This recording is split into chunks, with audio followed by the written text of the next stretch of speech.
Bonjour à tous et bienvenue sur cette nouvelle vidéo.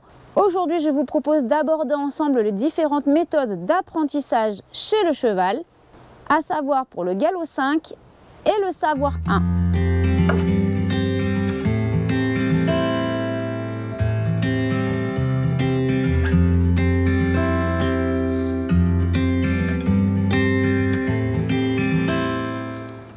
Parmi ce qu'on appelle les apprentissages non associatifs, on trouvera l'habituation et la sensibilisation.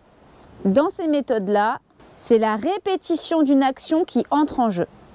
L'habituation est un processus au cours duquel le cheval marque de moins en moins de peur en présence de quelque chose de nouveau. C'est le temps et la répétition qui font qu'il va s'habituer. Par exemple, pour un cheval ayant peur du van, on pourrait le laisser s'habituer à ce nouvel objet plusieurs jours d'affilée, lui mettre à manger à côté, puis à l'intérieur. Il finira ainsi par y trouver du confort en trouvant cette nouvelle présence normale. Ici, l'habituation plus le renforcement positif seront utilisés. La sensibilisation vise à augmenter la réponse du cheval face à un stimulus. C'est le principe de réponse aux jambes et aux mains par laquelle le cavalier cherche à obtenir un même résultat pour une action de plus en plus fine. Pour cette méthode, on utilisera ce qu'on appelle le timing ou renforcement négatif, c'est-à-dire le fait de cesser une demande au moment où le cheval donne la bonne réponse. Les apprentissages associatifs comprennent les renforcements, la désensibilisation et les punitions. Le cheval doit faire le lien entre son comportement et la conséquence qui en résulte, agréable ou non. La désensibilisation vise à obtenir une non-réponse suite à une action. Par exemple, lorsqu'on bouge un stick autour du cheval, il ne doit pas bouger et montrer qu'il n'a pas peur. Si jamais il bouge, on continuera le mouvement jusqu'à ce qu'il s'arrête. On utilisera alors le renforcement négatif.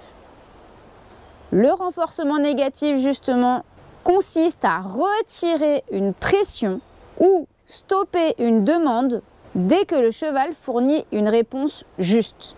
Comme dans l'exemple précédent, il arrête de bouger lorsque j'effectue des mouvements avec mon stick autour de lui. Bonne réponse égale je stoppe la demande égale renforcement négatif. Si jamais à la suite de cela j'ajoute une récompense, bonbon ou caresse, il s'agira ici en plus d'un renforcement positif. Le cheval associera alors sa bonne réponse à une récompense. D'où l'importance de l'utiliser avec modération pour éviter que le cheval prenne l'habitude de réclamer après chaque exercice.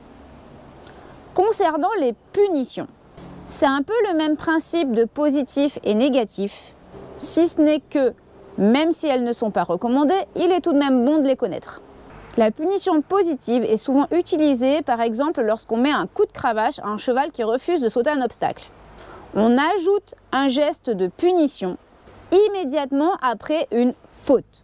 Attention, ce n'est pas parce qu'on l'appelle positif que c'est forcément bien. Ce terme est juste utilisé parce qu'on ajoute quelque chose suite à la réponse du cheval. C'est le côté plus. Et je suis sûre que vous m'excuserez de ne pas vous l'illustrer. Pour la punition négative, elle consiste à priver le cheval d'une récompense suite à une mauvaise séance. Par exemple, mauvaise séance égale privé de repas. On retire quelque chose que le cheval aime et qui était prévu. Cette punition est pour moi complètement inutile car le cheval n'associe pas du tout son erreur avec la punition. D'autant plus si elle intervient plusieurs heures après. N'oubliez pas que le cheval est un être vivant et que même si pour vous la séance paraissait mauvaise, peut-être que ce jour-là, à cet instant, il était simplement dans l'incapacité de vous donner mieux. Comme nous, ils peuvent être fatigués, avoir mal au ventre, être stressés ou plein d'autres choses. Souvent, vous êtes avec eux 1 à 2 heures par jour. Vous ne savez pas ce qu'ils ont vécu le reste de la journée ou de la nuit. Je ne dis pas qu'il faut tout leur pardonner, mais c'est le principe de faire équipe avec un être vivant. Il faut constamment s'adapter. Cette vidéo se termine. Comme d'habitude, si ça vous a plu, n'oubliez pas de liker, de partager. Je ne suis pas une grande spécialiste de l'éducation du cheval et de ce qu'on appelle vulgairement l'éthologie. J'ai essayé de vous expliquer du mieux que je pouvais. D'ailleurs, si vous avez des questions ou des exemples vécus ou toute autre chose, je serai ravie de vous répondre dans les commentaires. Et en attendant, je vous dis à très bientôt dans une nouvelle vidéo.